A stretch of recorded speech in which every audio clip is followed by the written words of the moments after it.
नमस्कार जी। नमस्कार जी। क्या नाम है आपका? रमा। रमा जी, आप कहाँ से आई हैं? जालंधर से।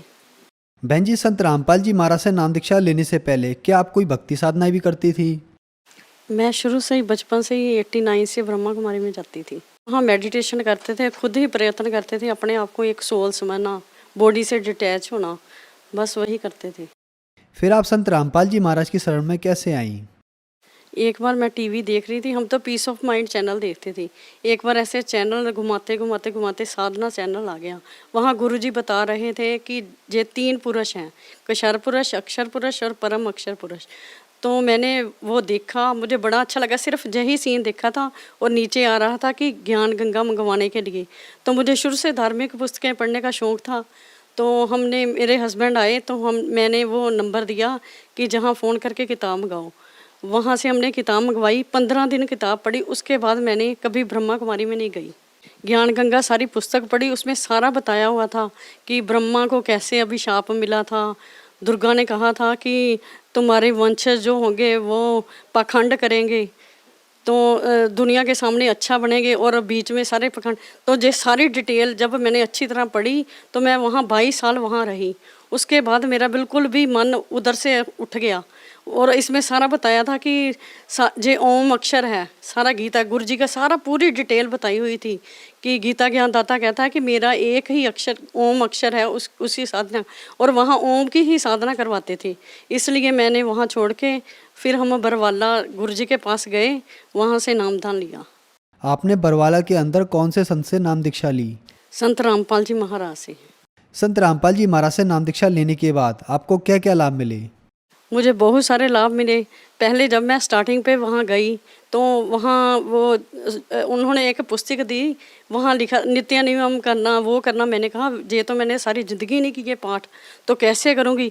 उसी दिन जिस दिन मैंने नामदान लिया और किताब ली, तो रात में को मैं अपने आप ही वो सारा पाठ बोल रही थी, जो कि मैंने कभी देखी भी नहीं, किताब खोल के भी नहीं देखी थी, और मैं बैठ भी नहीं सकती थी। तो मेरी रीढ़ की हड्डी में प्रॉब्लम थी, तो अब कोई प्रॉब्लम नहीं है, मैं पाठ भी करती हूँ, साथ कोई भी प्रॉब्लम नहीं है मुझे। और मेरे जहाँ पर प्रॉब्लम हो गई थी इंजेक्शन से, जो सारा स्वेलिंग हो गई थी, तो डॉक्टर ने कहा कि इसका ऑपरेशन कराना पड़ेगा। पता नहीं वो इंजेक्शन कोई गलत लग गया था, जहाँ दर्द होती थी ना, तो वो सारी इसमें पस भर गई थी, इतनी बड़ी हो गई थी। तो उसी दिन परमात्मा मेरे सपने में आए, तो परमात्मा ने ऐसे छोटा सा कट लगा दिया, तो वो सारी वो पस निकल गई और ठीक हो गया, नहीं तो इसका कैंसर बन जाना था। और मेरी बेटी ने बीटेक की थी, तो उसको कभी वो भटक रही थी कि अब कोई सर्विस नहीं मिल रही थी, एकदम से ही उसको एमएनसी कंपनी में सर्विस मिल गई, और अब वो बहुत खुश है और परमात्मा का धन्यवाद करती है रोज़। बेटे को कैंसर हो गया था पिछले साल, वो कैंसर हुआ तभी परमात्मा की शरण में आया था। तो उसने इतनी भक्ति की, हमें ऐसे लगता था जैसे हमने प्रार्थना करवाई परमात्मा से, परमात्मा कहते कि दया करेंगे। तो उस दिन से हमारे घर में परमात्मा का प्रवेश हो गया। जब भी परमात्मा की फ़ोटो देखते, सारा दिन दंडवत करते, सारा दिन सत्संग चलता, शब्द चलते थे। तो परमात्मा ने ऐसे हमारे कष्ट काटे, हमसे भक्ति करवाई पूरी, और हमारे सारे कष्ट काटे। हमारे लिए वो पूर्ण परमात्मा है। बहन जी, आपने 22 साल तक ब्रह्मा कुमारी की भक्ति की, उसके बाद अभी आप 3-4 साल से संत रामपाल जी महाराज की द्वारा बताई हुई भक्ति कर रही हैं। आपको इन दोनों की भक्ति में क्या डिफरेंस नजर आता है? क्या अनुभव हुए आपको? वहाँ जाते थे तो सारा मतलब कि सारे कष्ट आते थे, कोई भी सुख नहीं होता था। जाते रहते थे, क्योंकि वहाँ कहते हैं ना कि जो हमने कर्म किए हैं उसी का ही फल मिलता है। जहाँ परमात्मा कहते हैं कि तुम्हारे पाप कर्म भी काट देता हूँ। अब हमारे काम ऐसे होते हैं, हम सोच भी नहीं सकते। ऐसे लगता है साक्ष, जैसे पहले सुना था ना कहानियों में कि परमात्मा जे काम करते हैं, अब हमने अनुभव किया कि सचमुच परमात्मा ऐसे भक्तों के काम करते हैं। बहन जी, आखिर संत रामपाल जी महाराज किस प्रकार का समाज तैयार कर रहे हैं? संत रामपाल जी महाराज बहुत अच्छा समाज तैयार कर रहे हैं। वो जो भक्ति देते हैं उनसे हमारा बिल्कुल भी मन से लालच, जैसे हम राधा स्वामी में जाते थे, जहाँ वहाँ ब्रह्मा कुमारी में जाते थे, लेकिन हमारे मन से विकार नहीं जाते थे।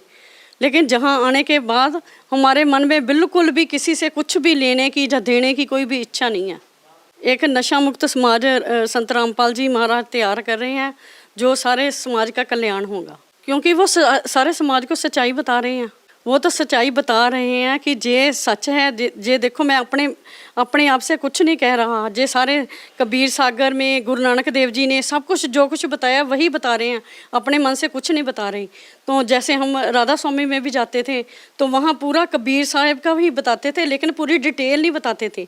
जैसे शब्दों शब्दाई में उसमें सब में बताया हुआ है कि जे जो 5 नाम देते हैं जे काल के जम के जाल हैं, तो वो उन्होंने नहीं बताया, तो ये सारा गुरुजी ने बताया। बहन जी, आप इतने ज़्यादा एजुकेटेड पर्सन हैं, आपको गुरु की क्यों आवश्यकता पड़ी? क्यों एक आम इंसान को गुरु बनाने की आवश्यकता पड़ती है? गुरु के बिना गति नहीं होती, जो शुरू से सुना था, लेकिन अब महसूस हुआ कि गुरु की क्यों आवश्यकता है, क्योंकि परमात्मा ही हमें इस मृत्यु लोक से सतलोक लेके जा सकते हैं। कोई हमारे माँ बाप भाई बहन वो हमारा साथ नहीं दे सकते। आप भक्त समाज को क्या संदेश देना चाहती हैं? भगत समाज को यही संदेश देना चाहते हैं कि वो साधना चैनल पर प्रोग्राम आता है, रोज़ ज़रूर देखें और ज्ञान गंगा पुस्तक मंगवाएं और सारा ज्ञान अच्छी तरह समझकर फिर परमात्मा की शरण में आएं। संत रामपाल जी महाराज से नाम दीक्षा कैसे ले सकते हैं? वो साधना चैनल पर जो नीचे नंबर आते हैं उन पर आप संपर्क करके नाम दीक्षा ले सकते हैं। बहुत बहुत धन्यवाद जी। सत साहिब।